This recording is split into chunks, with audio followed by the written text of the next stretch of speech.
Hi everyone, in this video I will show you how to add vinyl record sticker to Instagram story. First and foremost, you have to make sure that you're using the latest version of your Instagram application by going to your App Store or Google Play Store. Search for Instagram, and if you see an update button right here, what you're going to do is to click that one. So you need to update your Instagram application first.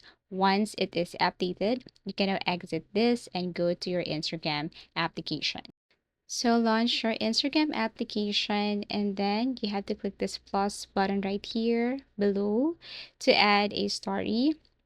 So basically, if you tap this plus icon and then click this music sticker or music icon at the top right corner, then you will see this vinyl sticker. However, it's not really available in all regions. Like for example, in my case, I can see it right here, but you can just simply see that the vinyl sticker and all you have to do is to tap that one. And this is what it looks like.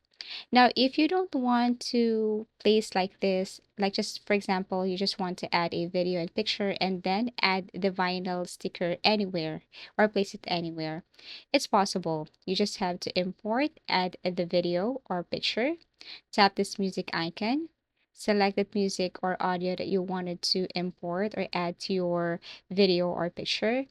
And then what you're going to do here is you have to swipe and you should see this icon. That is a vinyl sticker. So if you tap that one, the vinyl sticker will appear and all you have to do is to place it anywhere you want. So you can resize this, you can just place it up, down. And the good thing is that this is the song you're currently playing. So this is how simple it is to add vinyl record sticker to Instagram story. So if you want us to create another tutorial or if you want us to do another tutorial, please do comment down below. Thank you for watching and see you again in our next videos.